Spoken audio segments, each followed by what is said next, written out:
Hey! The MetalGearSolid Master Collection is a compilation of games that is undeniably built from the 2011 MetalGearSolid HD collection. While playing, you may notice the older releases' logos appearing in loading screens or initial titles, which can be a bit jarring compared to the higher resolution menus. However, these elements don't affect gameplay. They just slightly disrupt the perception of this collection as a new curation. Nevertheless, it's understandable that these functional ports are used as a base for the collection. To Konami's credit, these are not just straight ports. Improvements have been made, ironing out some bugs and making changes to enhance the overall experience. If you're playing on the PS5, you'll also get to experience the utilization of haptic feedback.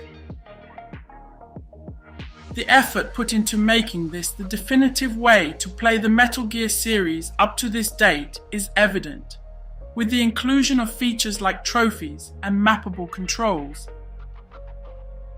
One of the coolest aspects of this collection is the inclusion of the Japanese versions of most games, allowing players easy access to different dubs.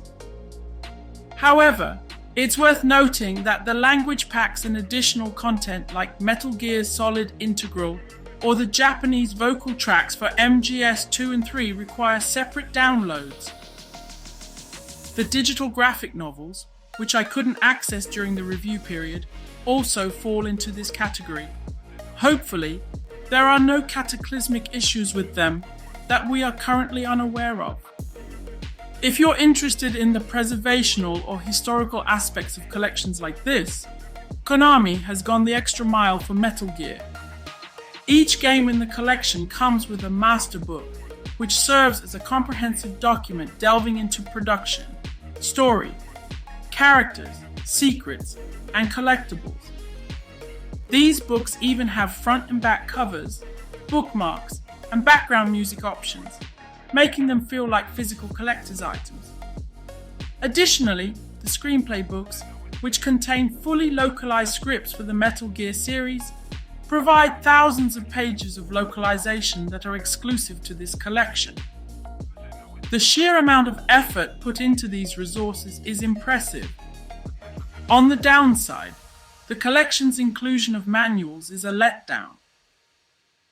While the game offers high-resolution renders of each game's case, when you want to read the manuals, it opens up a web browser instead of allowing you to flip through them within the game itself. This is disappointing from a preservation standpoint and doesn't provide the same experience as the other books. Addressing the games themselves, Metal Gear Solid, the third game in the series and a fan favorite, has had a troubled history of re-releases. It was absent from the HD collection and only playable as the PSON Classic, which was not available on the PS4 or other platforms. The Metal Gear Solid port in the Master Collection has its pros and cons, but overall, the pros outweigh the cons. The lack of scan lines, filters, or scaling options is a bit perplexing, but the inclusion of the ability to choose where the 4:3 box is placed on the screen is a unique feature. The image quality may not be perfect, and occasional performance issues may arise, but there are still some cool options available.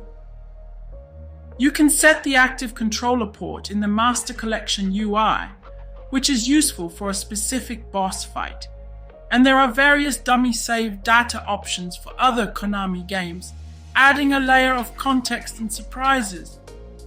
The packaging renders mentioned earlier are particularly important for Metal Gear Solid, especially for players experiencing the game for the first time. While it would have been nice to see more emulation level tinkering and additional improvements to the text textures, it's commendable that Konami didn't simply rely on Sony's PSP emulator or provide a download code. This is the first proper re-release of Metal Gear Solid since the PlayStation 2 era, which is quite remarkable. If there are plans to continue with future collections, Metal Gear Solid Master Collection Vault, one sets a high standard. From fixing issues from previous re-releases to providing an abundance of supplemental material across 7 or more games, Konami has put a lot of effort into this collection. Despite some problems and peculiar choices, the overall experience surpasses expectations. The challenge lies ahead in how future collections, with less existing ports and more unique games like MetalGearSolid 4 or Metal Gear Acid, will be handled. Nonetheless, this collection lays a solid foundation and demonstrates that there are people at Konami who genuinely care about the Metal Gear franchise.